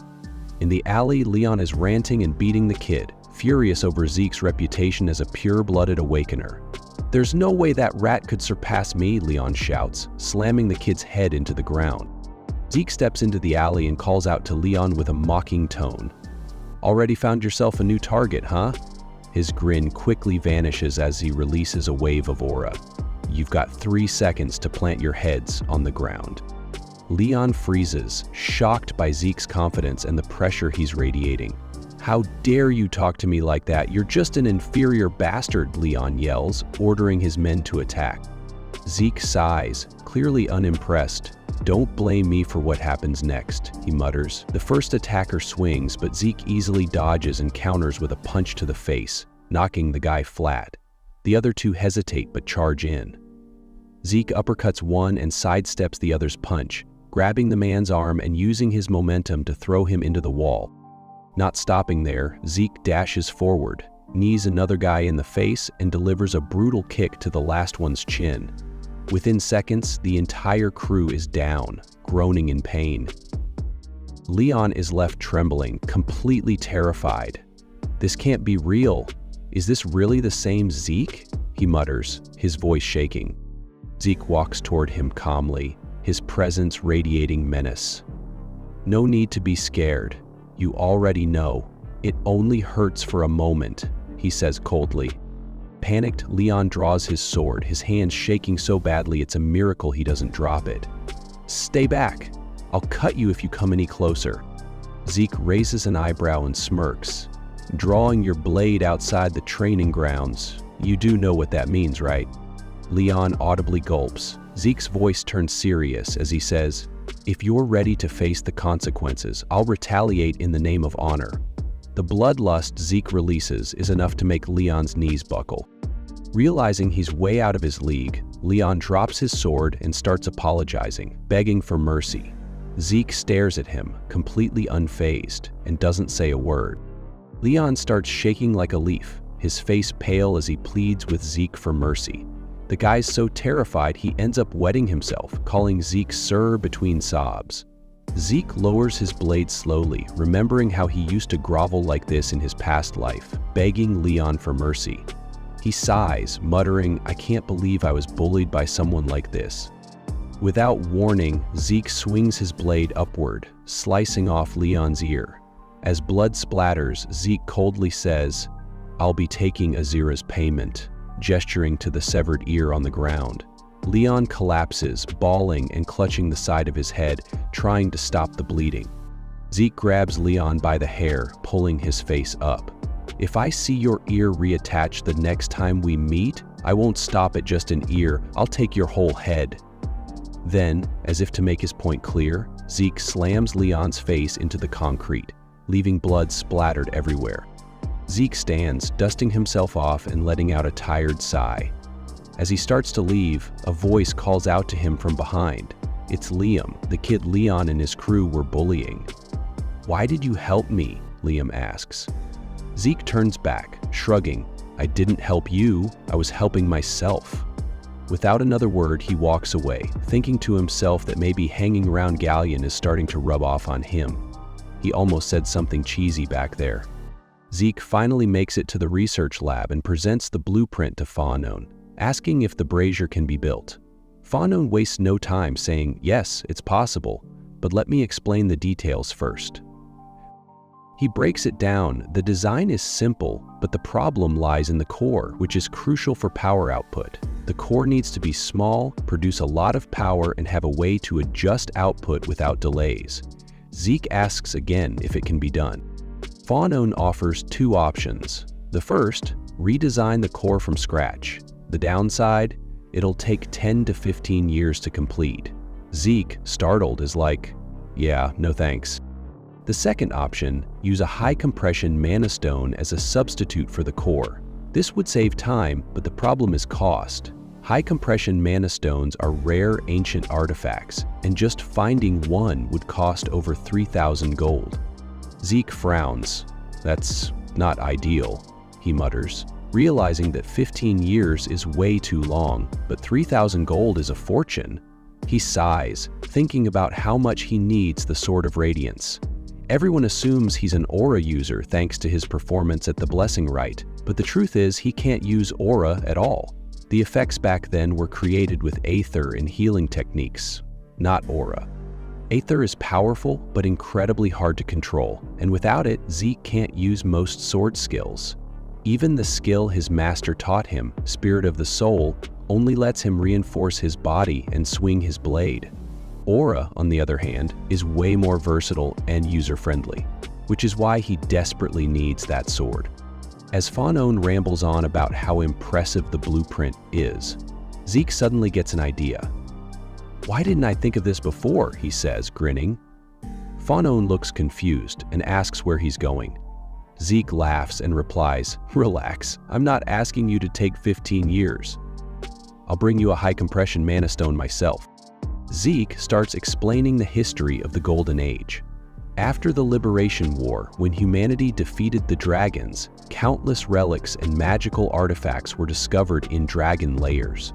Among them was the high-compression mana stone, a relic so powerful it could fuel the mana needs of an entire village. As Zeke arrives at the central library of Drakor Academy, he reflects on its importance.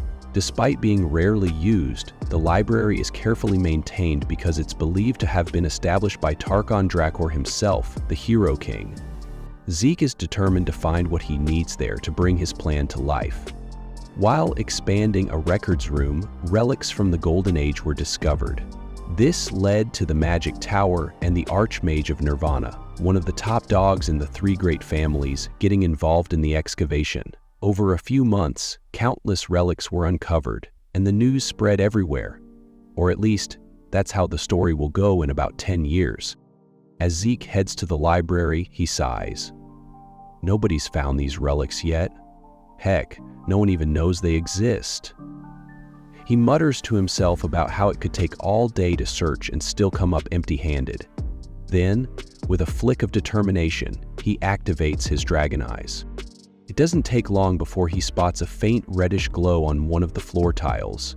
Bingo, he says, tapping the tile and noticing it sounds hollow. Using his aether, he materializes a blade and carefully cuts out the tile. This is one of the only things I can do with the spirit scale skill my master taught me, he says. Aether is powerful and versatile, but it's also exhausting, and we see him visibly straining. This is still too much for me, he mutters, prying the tile loose. Beneath it, light spills into the library as he uncovers a hidden passage. After climbing down, he covers the opening, making it look like he was never there. Now, deep underground with only a torch, Zeke mutters, "The newsletters never mentioned how far these ruins went." Suddenly, he hears footsteps, and his heart skips a beat. "It's supposed to be decades before anyone finds this place," he whispers, wondering if someone beat him to it. He peers around the corner, ready for trouble, but relaxes when he sees a group of skeletons holding shovels and pickaxes. "Looks like a lich handiwork," he says, pulling his sword from his inventory. With a confident grin, he dashes forward, slicing through the first skeleton and shattering the second shovel before taking it out too. A status window pops up telling him he earned 2 karma points. Zeke blinks, surprised. "Oh yeah, I forgot I could get points for this," he says, shaking his head. Then a thought hits him. Wait, this is the perfect chance to farm points. Zeke's mood shifts instantly as he runs forward, gleefully smashing skeletons and calling them his lovely points. In no time, he's racked up 20 skeleton kills and 40 karma points. He pauses to check his status window, thinking about what to unlock next. Deciding the minimap is a solid choice, he buys it. When it appears, Zeke grins. This is just like a magic map. He notices a button on the bottom left, taps it, and the map switches from 2D to 3D, showing the full layout of the ruins. "Now this is the good stuff," he says, impressed. But one room on the map glows red, and he wonders why. Curious, he taps the glowing room. The system asks if he'd like directions to the grave of the Dragonslayer's storage room. Zeke's eyes widen. "No way! It took the search parties days to find this, and I found it in minutes!" He clicks yes, and the system starts guiding him like a fantasy version of Siri. Following the map, Zeke marvels at how well the path is laid out. "There's no way I'll get lost now," he says confidently. Eventually, he reaches the storage room and stares at the massive door. "How am I supposed to get inside? This thing's huge." He touches the door, but a red aura flares up, burning his gloves. Zeke pulls back, hissing in pain. Security spell, figures. He sighs, realizing this must be why the Magic Tower and the Archmage of Nirvana got involved later. Good thing I wore gloves or I'd have lost my hand. Frustrated, Zeke asks the system, "Can you open this thing?" The system responds. Administrator request received, contacting the security device. For a moment, it looks like the spell is being deactivated, but then the system updates. Automatic defense deactivation failed, switching to manual defense. Zeke starts sweating nervously, muttering, "Wait, did it just respond to me?" The system casually pops up and confirms, "Yes, I am. Do you have any more requests, Administrator Zeke?" Zeke's mind races. The system can talk? It's sentient? He's not sure if he should feel excited or creeped out. Trying to stay calm, he asks, "Why did you force me to regress?" The system replies, "I cannot answer that question." "Okay, what are you then?" "Cannot answer." "Who made you?" Still cannot answer. Zeke groans, realizing he's not getting any useful information. "Fine, forget it. Just open the door." The system cheerfully replies, "Request confirmed. The grave of the Dragonslayer has been opened." The massive gates creak open, revealing an overwhelming sight. Rows upon rows of treasure chests. Zeke's jaw drops. Are all of these treasure chests? As if anyone doesn't know, he helpfully explains, treasure chests are containers filled with valuable relics and treasures. Finding even one is considered a miracle. Curious, he opens the nearest chest. It's packed with gold and jewels, shining like a dream. "There are hundreds of these," he mutters, eyes gleaming. Without hesitation, Zeke starts grabbing whatever catches his eye, dumping it into his inventory. Then his grin widens as he spots what he came for, a high-compression mana stone. Even better, there are 4 of them. But as he keeps looting, Zeke realizes his inventory is filling up too fast. Frustrated, he spends some points to expand it, but still doesn't have enough room for everything. "Well, guess I'll have to make regular trips here until I graduate," he says with a shrug. Deciding he's done for the day, Zeke turns to leave when something changes. A strange, ominous fog suddenly fills the room. The air grows heavy and a chill runs down his spine. "What the hell is this creepy feeling?" he mutters, cautiously placing his hand on the wall. The wall pulses under his touch, and Zeke instinctively yanks his hand back, but it's already too late. Magic circles light up all around him, glowing ominously. "What's going on now?" he shouts. But before he can figure it out, the circles activate, and Zeke vanishes in a flash of light. Zeke landed somewhere completely different after the teleportation mishap. Looking around, he asked the system, "Hey, where am I now?" The system replied in its usual monotone voice, "The administrator is currently in the home of the Dragonslayer." Zeke raised an eyebrow. "Home of the Dragonslayer? Since when do Dragonslayers have homes filled with coffins? That wasn't in the newsletter." He opened his mini-map to get his bearings. It showed he wasn't too far from his last location, but there wasn't any path leading here. Scratching his head, he muttered, "If there's no path, this must be one of those hidden areas nobody's discovered yet." With a grin, he added, "Lucky me." Curiosity got the better of him, so he approached one of the coffins and pushed it open. Inside, he found a suit of armor. The system chimed in, "You have discovered Dragonslayer exclusive equipment." Zeke inspected the armor, mumbling, "This looks way different from the Golden Age stuff." Then he spotted a hole on the back. "What's this for? A design flaw? Or something cooler?" He pulled out a mana stone from his inventory. "Only one way to find out." With a smirk, he plugged it into the armor. The armor's eyes lit up. Zeke's grin widened, but it quickly turned into a nervous chuckle as the armor began to shake violently. Is this supposed to happen?" The system coldly replied, "Mana overload detected. Explosion imminent." Zeke shouted, "Bro, you're late. It already happened." The system deadpanned, "My apologies." Still reeling from the explosion, Zeke brushed off the soot. "Okay, that was wild. High compression mana stones powering ancient armor? I've got to ask Fanon about this later." He moved further down the path, checking each room. They were all empty, one after another, until he reached the last room. Inside, he found a strange glass cube. The system popped up again. Zeke frowned. "You've got to be kidding me, right? This is insane." Sweat dripped down his face as he realized what was inside the cube. That's the heart of the evil Dragon King Bahamut? Terrakan was nuts to leave this lying around. He felt a chill run down his spine as his hand moved on its own, pressing against the glass. The system announced, The heart of the cursed dragon Bahamut is reacting to the administrator.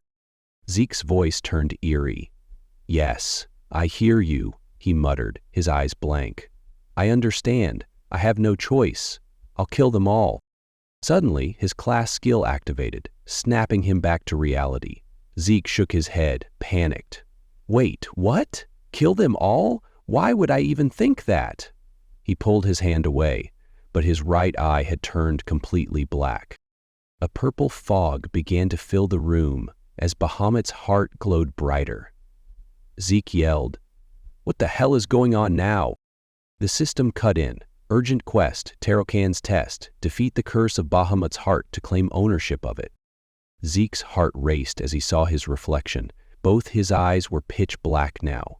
His class skill tried to suppress whatever was happening, but it failed. Voices screamed in his head, Kill them all! Accept us and you will be free! Dropping to his knees, Zeke slammed his head against the glass, growling, Shut up! Freedom doesn't come with strings attached, you morons! The glass cracked under the pressure, shattering as a red aura exploded into the room. Zeke grinned weakly, barely able to stand. The system finally spoke up. Quest complete. You have claimed Tarokan's gift. Zeke groaned as he got to his feet, clutching his chest. Well, that could have been worse, he muttered, glancing around at the chaotic scene. Still can't believe my skill bailed on me back there. What the hell even was that? His body, still reeling from the ordeal, began to heal itself thanks to his other class skills. But just as he thought the worst was over, something strange started happening. The remains of Bahamut's heart began to merge with him. Before he could even process what was going on, a purple glow appeared above him. What now? He asked, staring up at the light. The answer came in the form of a beam shooting straight into his chest. He staggered back as pain tore through him. What is this? He shouted, his voice echoing in the empty room. Pure, dense mana was flooding into his body, more power than he had ever imagined. There was just one problem. He didn't have mana circles to store it. Without a proper place to hold the energy, the sheer force of it was ripping him apart from the inside. If I don't fix this, I'm going to die here, Zeke shouted, panic clear in his voice. Thinking fast, he activated Spirit of the Soul and used the skill seal. Aether began pouring out of him as he tried to form something to contain the wild mana. He concentrated hard, creating what looked like a swirling black hole. All right, he grunted. I'll use my Aether to wrap this mana up and seal it in, whatever this thing is. The moment he started, the room erupted in a massive explosion. The shockwave rattled everything, leaving behind an eerie silence. Smoke filled the space, and for a moment it seemed like nothing had survived. Eventually the dust began to settle, and Zeke emerged, shaky but standing. He took a deep breath, trying to steady himself. Well, he muttered, I guess I'm alive. Barely. He looked down at his chest and saw something strange. A glowing dragon emblem right where the beam had hit him. Okay. Loki thought I was done for, but what the hell is this? He turned, noticing his reflection in the shattered glass nearby. The emblem was clear as day, pulsing faintly. Before he could figure out what it meant, a familiar status window popped up in front of him. You have absorbed the heart of Bahamut, it announced in bold letters. Zeke groaned. Great, just what I needed. The notifications didn't stop there. They flooded his vision, explaining how his body had been transformed into something called a divine body, and how he now had access to Tarokan's secure library. A quest book and tutorial had also been unlocked. Whoa, slow down, Zeke said, frantically swiping at the air as if to clear the messages. System, get rid of all these pop-ups, except this one. This one looks important. The notification he saved was about opening Tarokan's other dying gift. Zeke couldn't help but smirk. Looks like my ancestor was feeling generous for once. In the middle of the room, a chest appeared. Zeke's heart started racing as he approached it. Is this what I think it is? He whispered, excitement building. But instead of opening it, the scene cut away. Because of course it did. Later, back at the Platinum Mansion, Zeke carefully stored his newly acquired treasures in one of his lockers. "That should keep things safe for now," he muttered. Finally, he opened his status window to check on all the changes. It was packed with so much information that Zeke let out a long groan. "Nope, not reading all of that," he said, shaking his head. "I'll deal with the important stuff later." One thing did catch his attention, though. He had unlocked something called Authority, which gave him control over dragons. Apparently, they could be summoned and would follow his orders. Another feature was his new divine body, which made his physical abilities peak and increased his combat learning speed. "Okay, those sound pretty cool, I guess," he said with a shrug, though the descriptions didn't mean much to him yet. Then he remembered something about Taro-Khan's secure library. Curious, he told the system to open it. Instead of loading any information, the screen just went blank. "What is this? Did it crash?" Zeke grumbled, glaring at the empty display. The system explained that he would need to move to a specific location to access the library. "Would you like the location marked on your minimap?" it asked. "But do I have to go somewhere else just to update this thing?" Zeke sighed. "Fine, mark it." A waypoint appeared, leading to Valhalla, the most prestigious knight training institution in existence. Zeke's eyes widened. "Valhalla? Are you kidding me? That place is so exclusive even I would have trouble getting in, and I wasn't exactly planning on applying." Shaking his head, he tapped on another notification, which activated his quest book. A new tutorial for low-level administrators had been unlocked. As the system prepared to guide him through yet another trial, Zeke sighed.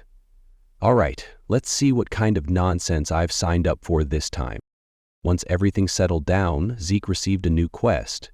The system explained that completing it would help him grow, and once he finished, he'd be rewarded.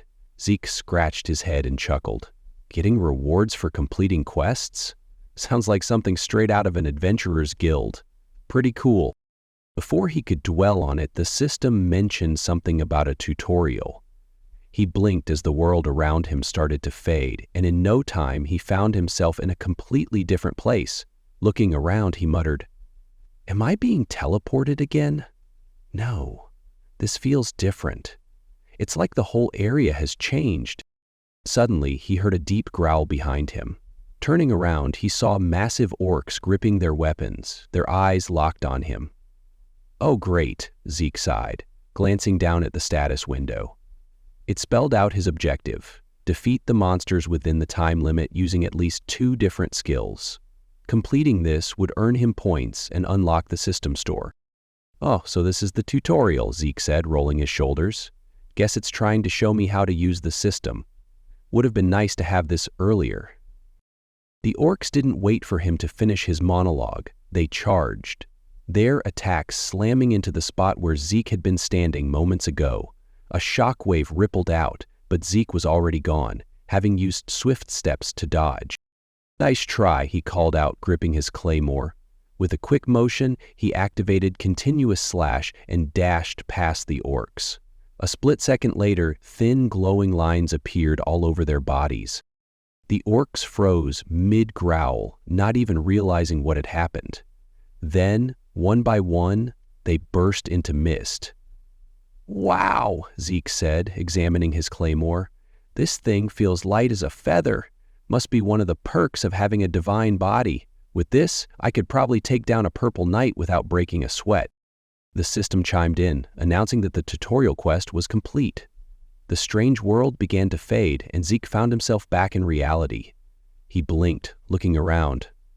Was that an illusion? Sure didn't feel like one.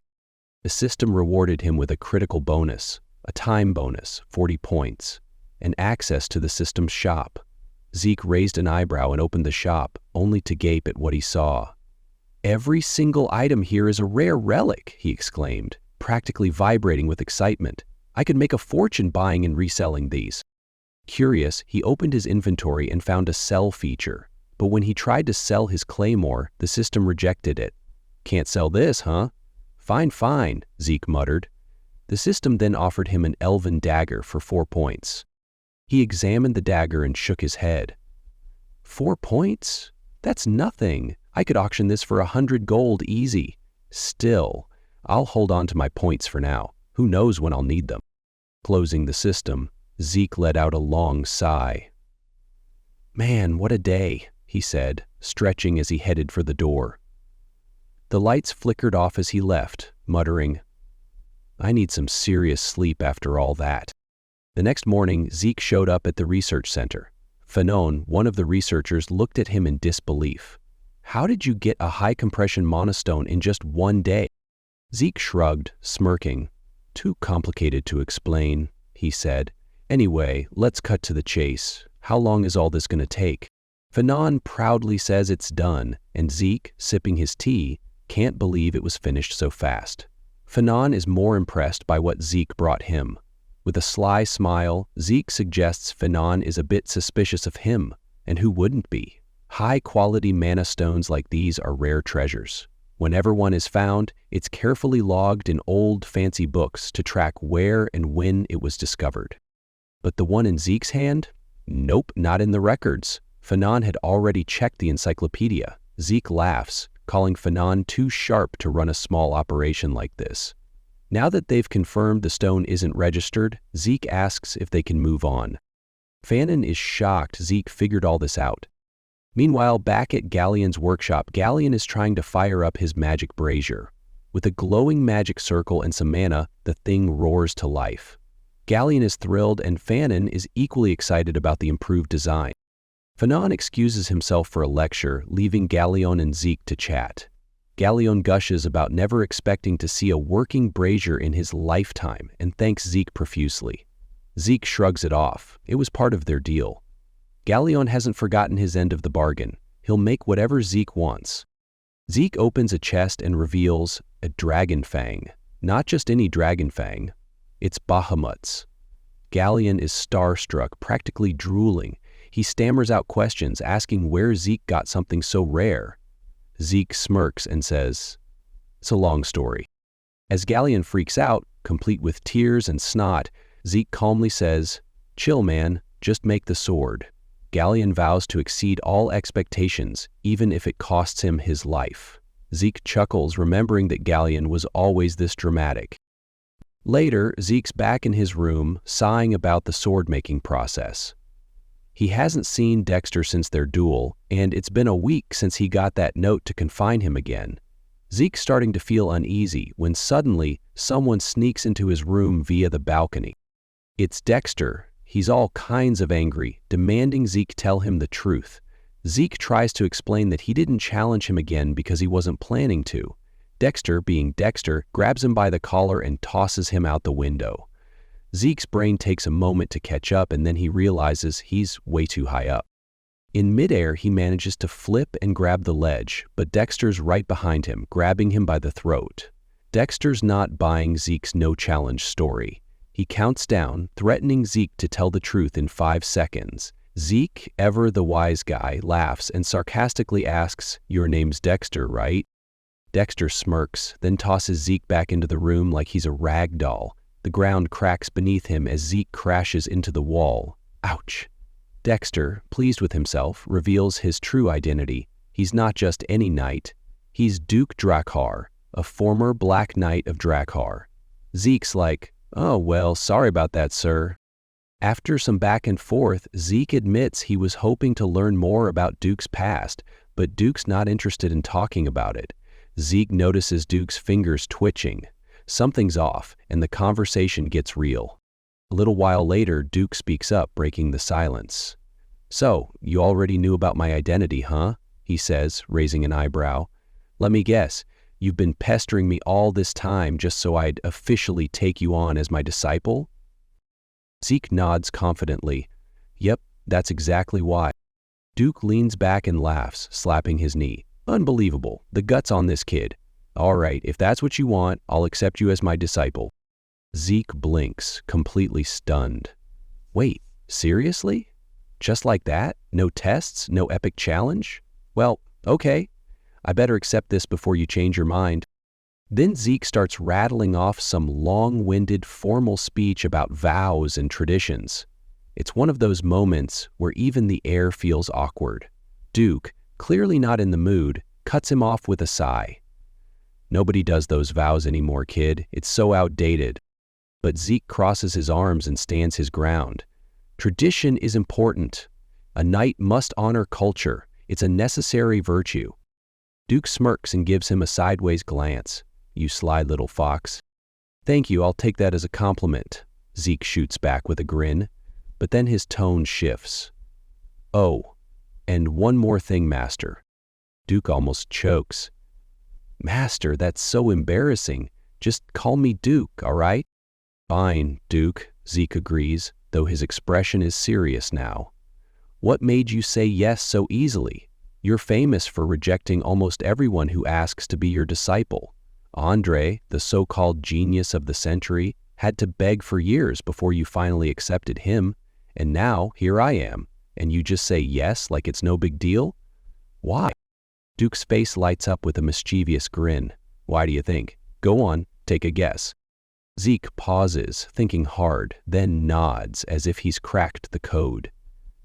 It's because I'm a genius, isn't it? During our duel, you must have seen that my potential is way beyond Andre's, right? I mean, it's obvious.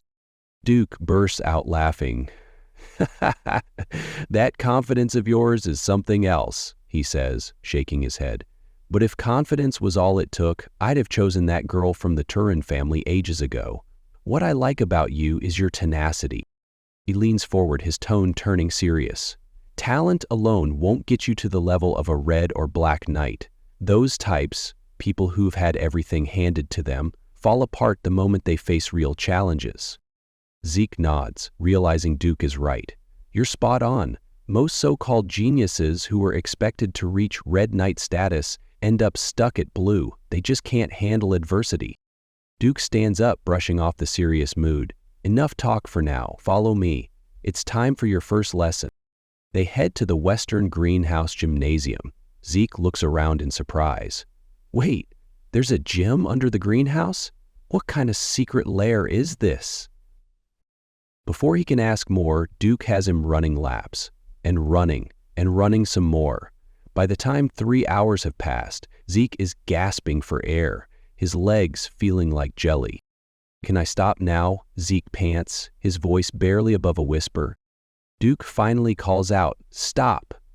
Zeke collapses to the floor, thinking the torture is over, but Duke walks over with a strange expression. I've got a question for you, Duke says casually. Go ahead and ask, Zeke replies, too tired to care.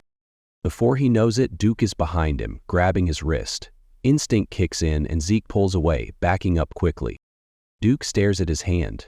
What's your problem? I was just checking your pulse. Zeke starts sweating nervously. Duke narrows his eyes. I knew something was off about you. Back in the healing room and here in the greenhouse, I couldn't sense a single drop of aura from you. And even after running 500 laps, you're still hiding something. Tell me, can you even use aura? Zeke freezes. Duke's question hits like a thunderbolt. I saw the bronze statue react to you. There was that golden light, too. Something nobody's ever seen. If you can't use aura, then why won't you let me examine your pulse? Thinking fast, Zeke tries to play it cool. It's not suspicion, it's just curiosity, he says, glaring at Duke. But inside, Zeke is panicking. If people find out he can't use aura, he'll be in serious trouble. He decides it's time for an Oscar-worthy performance.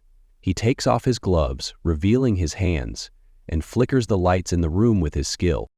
This is proof of my pure-blooded nature, Zeke says, his voice steady. But for some reason, I can't use aura. Duke examines Zeke's pulse, lost in thought. You're something else, kid. For someone your age, you act so mature. But this? It doesn't make sense. You clearly awakened successfully, so why can't I sense your aura? Zeke shrugs. Beats me. Maybe I'm special? Duke squints at him. Special, huh? You're what we call an irregular. An irregular? What's that? Zeke asks, genuinely curious. It's a term for people with unusual abilities, like being able to use both aura and mana, or seeing the future. But irregulars aren't treated kindly, so don't go shouting it from the rooftops. Zeke nods. Fair enough. But why do you think I'm an irregular? Duke crosses his arms. Your insane stamina and recovery. Even internal wounds take time to heal for most people, but you recovered instantly. I'd bet your aura is being consumed constantly, fueling your stamina and regeneration. Zeke blinks. That actually sounds pretty reasonable. Don't worry about it, Duke says, smirking. Aura's overrated. My Gale arts don't even use it. What's Gale arts? Zeke asks, curious. It's a technique I developed myself. No aura needed, just a well-trained body. Duke grins. Watch this. He taps the ground lightly and the entire floor shatters. Then, in a blur, he zips around the room at incredible speeds, leaving footprints everywhere. When Duke stops in front of Zeke, he asks, "Did you catch that?" Zeke's jaw drops. "I think so. Can I give it a try?" "Sure," Duke says, laughing. "You've got confidence for days. Let's see if you've got the skill to match." Zeke crouches down, focusing hard. Then he takes off, perfectly matching Duke's movements, landing only where Duke had stopped. Duke's eyes went wide as Zeke mirrored his movements perfectly. Zeke came to a halt, catching his breath, and smirked. "I see it now. Each step isn't random. It's like a dance with purpose. Attacking, dodging, closing in, pulling back. Every single move has a reason behind it." Duke stood there, dumbfounded. This isn't the same kid from a week ago," he muttered. "What the hell happened? It's like you've gone from a pebble to a mountain. I mean, this is the difference between a puddle and an ocean." Then a grin spread across his face. "You're perfect." Zeke puffed out his chest, grinning cockily. "Well, of course. This just proves I've got the confidence of a black-ranked knight." Duke raised an eyebrow, clearly unimpressed. "Oh, please, don't get too full of yourself. Just last week you were practically crying. Now you're acting like the king of the world." Zeke chuckled. "So, are you going to spread the word about my greatness?" "Depends," Duke said slyly.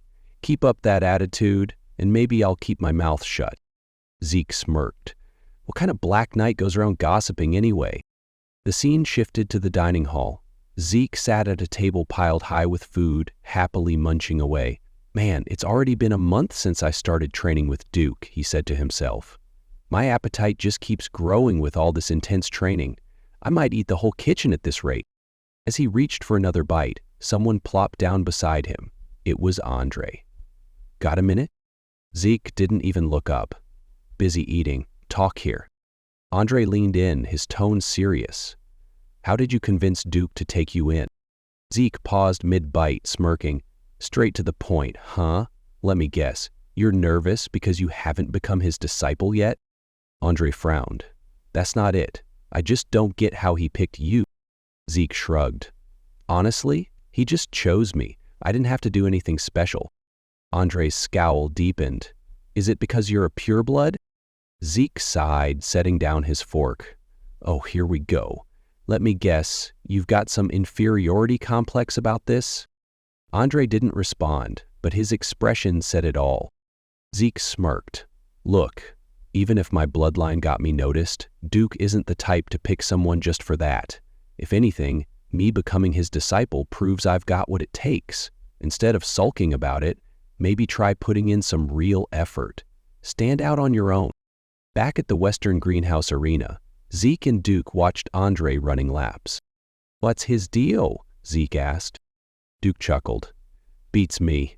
He showed up begging to stay by my side even if it meant being a servant. Told him he could stay if he ran 300 laps without using aura, and, well, here we are." Zeke blinked. "Wow, I thought he was just some insecure guy, but turns out he's got guts." Meanwhile, in the courtyard, the students of the Draker Academy gathered, buzzing with excitement. "Why are we here?" one student asked. Another replied, "The Patriarch is visiting today." Moments later, a luxurious carriage rolled in, flanked by knights on horseback. A man stepped out, radiating raw power with every movement. The students quickly fell silent, standing at attention. "That's Arthur Draker," someone whispered in awe.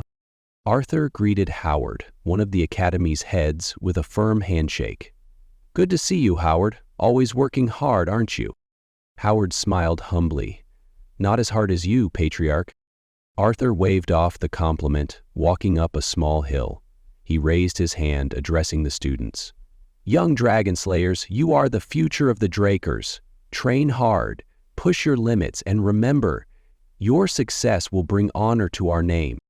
The students dropped to one knee, shouting in unison, Yes, sir.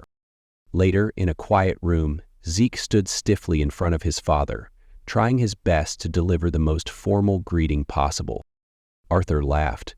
Relax, Zeke. Nobody does that greeting anymore. Sit down. Zeke took a seat nervously as Arthur poured tea. I heard you've taken a liking to tea, so I had something special prepared. Go on, try it. Zeke thanked Arthur with a polite bow, but couldn't help wondering aloud, how do you even know what food I like? Arthur chuckled knowingly. There's an old saying, there may be things the Emperor doesn't know, but there's nothing a Draker doesn't. He leaned back, a glint of pride in his eyes. I called you here because I heard Duke took in a disciple. Zeke shifted nervously, scratching the back of his head. Ah, straight to the point, huh? He tried to laugh it off. Well, yeah, the Duke's done me a huge favor. Arthur nodded thoughtfully. It seems that's true. I don't know what your ultimate goal is, but if you're following Duke's teachings— Zeke cut him off, sitting up straighter. It's to become the strongest man on the continent. Arthur's casual demeanor shifted as his gaze turned sharp. Zeke met his eyes, unfazed. I'll become stronger than anyone else, so I can live my life completely free. He set his teacup down firmly, his voice steady. That's my goal. Arthur didn't say a word at first, but then the air around him shifted. The pressure was unreal, like a storm pressing down. Zeke's confidence wavered for a moment as sweat poured down his face. Even a button on his uniform popped off under the sheer force of Arthur's aura. That's astral-souled, Zeke muttered, wide-eyed. The aura that controls every living being within its range. It's the peak of mastery, something only Black Knights can achieve.